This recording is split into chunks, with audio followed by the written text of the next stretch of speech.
Welcome to Season 4 of The Agile Brand with Greg Kihlstrom, where we discuss business agility through customer experience, employee experience, and digital transformation. I'm your host, Greg Kihlstrom. The Agile World podcast is brought to you by TEKsystems, an industry leader in full-stack technology services, talent services, and real-world application. For more information, go to teksystems.com. To read more about the topics discussed on this show, you can go to my website at gregkihlstrom.com and read my latest articles or get a copy of my latest book, Meaningful Measurement of the Customer Experience, now available on Amazon and other retailers. My name is Greg Kihlstrom, and I'm the host of the Agile Brand podcast. Today we're going to talk about how to be successful with an authentic influencer marketing campaign. To help me discuss this topic, I'd like to welcome Magda Houalla, Director of Marketing Strategy at Aspire. Magda, welcome to the show. Thank you so much for having me, Greg. Yeah, looking forward to it. So why don't we start by you giving a little background on yourself as well as what you do at Aspire? Yes, absolutely. I am the Director of Strategy at Aspire. So I'll start with a brief intro on who Aspire is for anyone who might not be familiar. We are an influencer marketing platform, and we really focus on helping brands with every stage of working with influencers. We have a search engine where brands can discover creators. We have a CRM that allows brands to manage all of their relationships with those creators.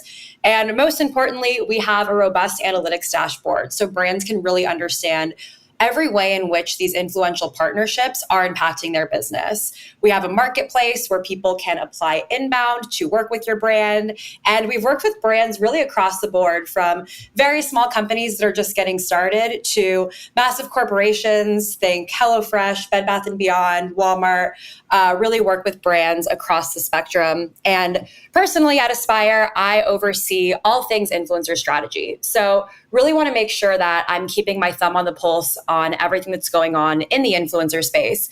As I'm sure you've seen, influencer changes a lot. There are always updates to social platforms. There are changes in the creator economy. There's lots going on, and we want to make sure that we're able to provide the best strategic recommendations to all of our clients based on whatever their goal is, whether their goal is just getting started and they want to build that ever important brand awareness, or they're a more mature brand and they're looking to really drive direct trackable sales through affiliate links and everything in between. We want to make sure that we're sharing all of those best practices. So I oversee the team that brings those best practices to life. So that's a little bit about me. I think another thing that's interesting about Aspire is just the work that we've done with creators. I actually just got this data point from our team that from 2020 to 2022, we have paid out over $100 million to creators. Wow. So pretty incredible. And I'm sure we'll get into this just to see how the creator economy has grown over the past several years. And it's awesome to see, Aspire really at the epicenter of that. That's great. Yeah, that's great background. So we're here to talk about influencer marketing and how brands can be successful while staying true to their core identity. So Aspire recently released its 2022 State of the Influencer Marketing Report, and I thought it'd be good to discuss a few of the key findings within it. Mm-hmm. So before we get started, though, can you touched on this a little bit when you were introducing yourself, but can you provide your definition of what exactly influencer marketing is and how does it fit within a brand's overall marketing approach? Sure. So influencer marketing, just at its core, can be defined as a strategy where brands are leveraging the trust that an influencer, and I'll add a caveat there, that influencer can certainly be a term to define a social media persona, someone that has amassed a large number of followers over the years, but influencer is so much more than that. Think about it like this. Anyone can really be an influencer, whether you have a huge following or you have just a small community of friends and family that take your recommendations. We're really seeing that definition evolve. But I digress. Influencer marketing really is just a strategy where brands are leveraging that trust that the influencer has built with their community to increase whatever the brand's goals are, whether that's leveraging that trust to increase brand awareness in a new market, redefine reputation, launch a new product, drive product sales. Typically, we're seeing this done traditionally through endorsements on any of the social media platforms, TikTok, Instagram, YouTube, Pinterest, etc. But really is just that partnership between the brand and the influencer. And there's a lot of different spin-offs from those partnerships. Partnerships have evolved quite a bit over the past couple of years, but that is at its core the definition. Great, great. Well, according to the report by Aspire that I mentioned earlier, 50% of brands are now working with affiliates and brand ambassadors, and 76% of those brands that are already using influencer marketing are planning to increase their influencer marketing budgets in 2022. So, what do you think is driving this shift, and can we expect these numbers to continue to rise? Absolutely. So I'll separate out those two data points and start with the first one of 50% of brands working with affiliates and brand ambassadors. So definitely see or foresee this number continuing to rise. And really what this means is that brands are moving away from the traditional transactional influencer relationship. So think back just a couple years ago, influencer and brand partnerships were really rooted in a transactional experience. Hey, we'll pay you $100, post one time on your Instagram, we'll shake hands, part ways, and then, move on from this partnership. But we're seeing an uptick in affiliate programs and brand ambassadors. And really what this is showing is that brands and creators alike are getting more savvy with what their partnerships look like, and ultimately figuring out ways to compensate creators that is beyond just that flat fee transactional relationship. So by adding an affiliate component to an influencer partnership, you're basically able to make sure that the creator has a little bit more skin in the game. If they're getting a flat fee to promote your brand, but then they also have an opportunity to make commission for, let's say, the rest of the year, that's really compelling. We're seeing this style of payout work incredibly well. Influencers are posting links in their bio on social media where they are talking about products, brands that they love.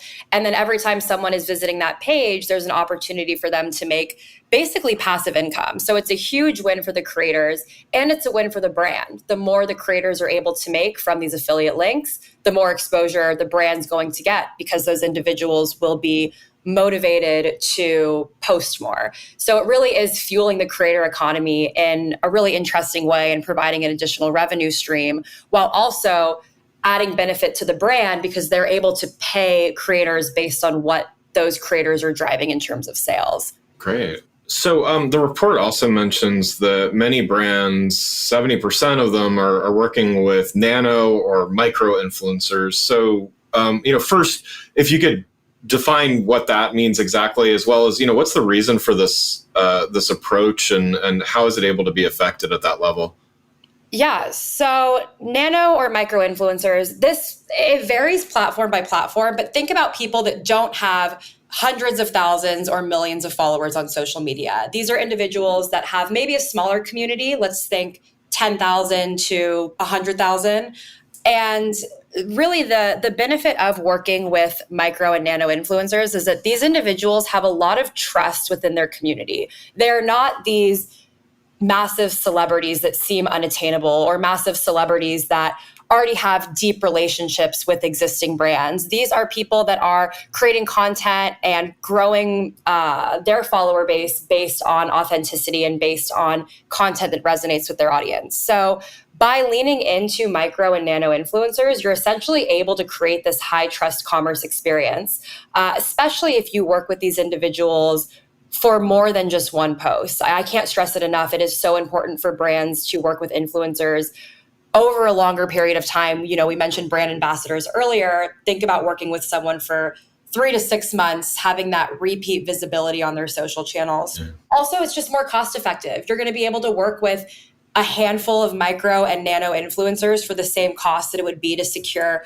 one post from one macro creator. So it really is just a better way to test out which type of influencer persona works best for you. And again, just take advantage of the trust that those people have.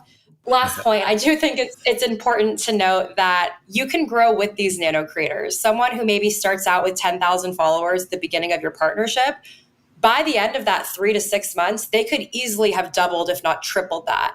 And you are essentially continuing to grow with them. And I think that that's where I've seen some of the most impressive brand and creator partnerships is when it really is rooted in growing together, getting creative together. That's just where we've seen a lot of success. Yeah. Got it. So let's talk a little bit more about best practices. So, platforms change, whether that's increasing usage of a particular platform like TikTok or something like that, usage amongst demographics change, things like that. But what are some common aspects that good influencer marketing always contains? First is consistent cadence. So you want to make sure that there are always influencers posting about your brand, and most importantly, that you have repeat visibility within the same influencer. So having that handful of loyal ambassadors that are posting on a regular cadence really is going to make sure that you are building trust with your target audience. I think the other thing that's really important is giving creative liberty to these creators slash influencers. And we use this term interchangeably. But, gone are the days of having very rigid creative briefs. Basically, feeding a script to an influencer is not going to work. Their audience can smell out inauthenticity from a mile away. So providing guardrails, but not guidelines, is something that I think is critical in a good influencer marketing program. So you can make sure that you're checking the box on anything from a legal perspective that's important, but also basically saying, hey, you know your audience, you know what's going to resonate. We want to empower you to tell our brand story through your unique voice. Got it. Do you have an example of an unexpected influencer marketing success story, maybe a brand or an approach that was unconventional? Yes. So one that sticks out is a coffee company. They had historically partnered with foodies, think like the coffee fanatics, people that are a little bit more in the world of food and beverage. And then they decided to go in a different direction and partner with a TikToker named Corporate Natalie. So this TikToker, she basically, all of her content is around making fun of millennials in the workplace, making fun of the 9 to 5, making fun of the jargon that we use. It's all very satirical. And this coffee company basically said, all right, do whatever you want. She made a hilarious video that, again, was basically making fun of coffee drinkers, making fun of your coworker that's obsessed with their coffee order. I liked this piece of content. I shared it and I saved it before I even realized that it was an ad. Yeah. And that's really what you're looking for. It was something that was very out of the box and perhaps unconventional for the brand to do. And I'm sure that 5 years ago, the thought of them basically having an ad that was making fun of their product would not have landed well. Right. But yeah, so that was one that I really loved. I loved seeing that unfold and actually seeing other partnerships that this one specific creator has gotten as a result of that. She's just absolutely crushing it with these very creative narratives. So that's just one example that I really love. Nice. So you touched on your platform Aspire a bit when you're introducing yourself, but wanted to get back to that a little bit. So, it functions as a marketplace for both influencers as well as for brands. So can you talk a little bit more about, how it works, as well as, what are some of the things that have kind of evolved as influencer marketing has evolved over the last, several years? Yeah, so our platform has definitely evolved. The biggest way in which we've evolved is expanding the way you can find influential individuals. I mentioned this earlier, but really, there used to be this notion that an influencer was really only someone that had over, let's say, 10,000 followers on Instagram. Now we're seeing even people that only have 2,000, even less than that, can have a huge impact on a brand. So first thing we wanted to do is open that up so brands could find anyone that could have impact on their brand. So there's a number of ways that we enable brands and creators to find each other. The first is with our influencer search engine. So we allow brands to search and contact over 100 million influencers across all of the main platforms. Again, TikTok, Instagram, YouTube, Pinterest, Facebook. They're able to use it essentially like Google. You can type in whatever keyword you want. You can also use image search if you're looking for a particular aesthetic. But that's kind of one of the biggest ways that we're helping brands find influencers is through this incredibly robust search engine. But then on the flip side, we also wanted to empower creators to be proactive and basically see brands that they wanted to work with and raise their hand. So what that has actually led to is we have a creator marketplace that we have grown over the past several years. And essentially, this is where creators can log in and scroll through a number of campaigns from very different brands and basically just apply that way. It is all free for the creators. And I have, just heard so many success stories and seen so many videos actually that creators are making on TikTok about how they were able to find their dream partnership through our Aspire marketplace. So that makes me really happy. Yeah. But ultimately that takes a lot of the pressure off of the brand. If a brand wants to search, they can, but also if they want to just list their campaign in the marketplace, they can take a step back, list their campaign on Friday, reopen up their computer on a Monday and see dozens of applicants that they can then sift through. Yeah. And so those applicants then, how are you, who are these influencers? Like what kind of influencers are you looking for? And, how do you work to ensure that you're providing the value that the brands are looking for? Yeah, so we definitely do quality control. We want to be as open as possible, but we do want to gauge for a couple things. We want to make sure that these influencers have a real following, so we're able to track if they've purchased followers, for example. Yeah. We also want to make sure that these people are creating original content. They're not just reposting other people's content. So those are the gates that we set along with a couple others, but we really span all verticals. We are able to surface beauty creators, home decor creators, gamers, skincare specialists, really anything that you could think of. There will be a handful, more than a handful of those individuals in the marketplace. Great. Well, one last question before we wrap up here. Certainly you have you're watching the influencer space. So, what are some of the key trends that you're seeing that brands should take note of in the months ahead in influencer marketing? I think the biggest trend is having influencer be a more integrated part of a brand's digital marketing mix. So instead of influencer being something that's handled in a silo by a handful of people, now it really is at the center of a digital marketing strategy. And what I mean by that is it's moving beyond just posts on social media. We're seeing a huge trend where brands are actually including influencers in product development. They're getting influencers' feedback on packaging. They are bringing influencers to events, leveraging their attendance at events for PR opportunities. And I think the most important trend is leveraging influencers' content to fuel your own paid ads on social, whether it's your paid ads on Meta, Facebook, or Instagram, or whether it's paid ads on TikTok, etc. Influencer content time and time again has outperformed brands' own content for these paid social ads. So that's a huge trend that we're seeing. And as a result of this trend, we're seeing